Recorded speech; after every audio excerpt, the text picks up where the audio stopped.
নমস্কার বন্ধুরা, আবারও একটা নতুন ভিডিওতে তোমাদের সবাইকে স্বাগত। আজকে তোমাদের সাথে শেয়ার করব চিংড়ি মাছের মালাইকারি। প্রথমেই আমি চিংড়ি মাছগুলোকে ভালোভাবে ধুয়ে নিয়েছিলাম। এবার ওর মধ্যে আমি নুন, হলুদ গুঁড়ো আর কিছুটা কাশ্মীরি লঙ্কার গুঁড়ো মাখিয়ে রেখে দেবো কিছুক্ষণ। দেখো, এবার আমি ততক্ষণে একটা নারকেল কুড়িয়ে নিয়েছিলাম। এবার সেই নারকেল কোড়াটার মধ্যে বেশ কিছুটা গরম জল দিয়ে আমি ভিজিয়ে রাখবো। ততক্ষণে আমি একটা পেঁয়াজ পেস্ট করে নিয়েছি, 10-12 কোয়া রসুন, কিছুটা আদা আর একটা কাঁচা লঙ্কা, 2-3টে কাঁচা লঙ্কা পেস্ট করে নিয়েছি। এবারে আমি ওই নারকেলের দুধটা যেটা বের করব সেটা আমি মিক্সির মধ্যে দিয়ে একটা মিহি পেস্ট করে নেবো, দিয়ে তারপর ছেঁকনির সাহায্যে আমি দুধটাকে বের করে নেবো। দেখো, নারকেলের দুধটা বেরিয়ে গেছে। এবার আমি আরও একটা মশলা তৈরি করব। 2 চামচ মতো কালো সর্ষে, 10-12টা মতো কাজু বাদাম আর ঘরে পাতার টক দই 2 চামচ আমি দিয়ে দেবো। তোমরা এখানে কালো সর্ষের জায়গায় সাদা সর্ষেও ইউজ করতে পারো।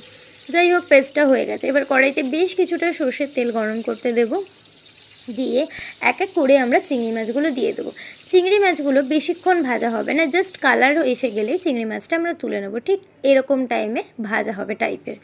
যাই হোক, এবার আমি চিংড়ি মাছগুলো তুলে রেখে ওই তেলেই 4টে এলাচ, 2টো দারচিনি আর 2টো লবঙ্গ ফোড়নে দেবো।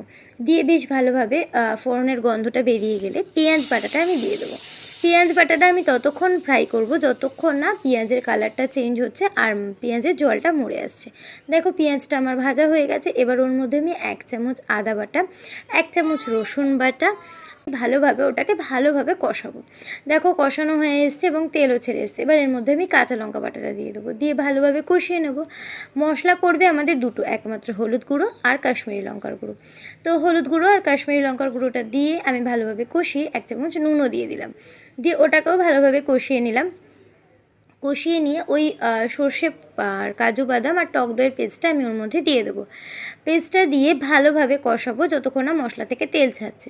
মশলা থেকে তেল ছেড়ে এসে এই পুরো মশলা কষানোটাই আমাদের লো ফ্লেমে হবে, গ্যাসের আঁচ হাই থাকবে না।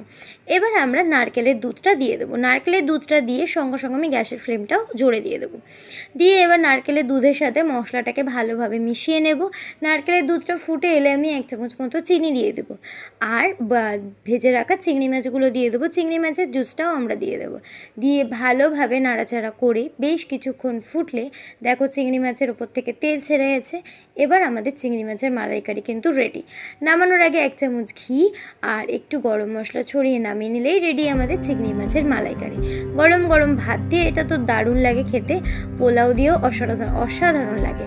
তোমরা একবার এই রেসিপিটা ট্রাই করে আমাকে জানিও কেমন লাগলো। আর ভিডিওটা যদি তোমাদের ভালো লেগে থাকে তোমরা একটা লাইক করবে, অবশ্যই চ্যানেলটাকে সাবস্ক্রাইব করে আমার পাশে থাকবে। দেখা হবে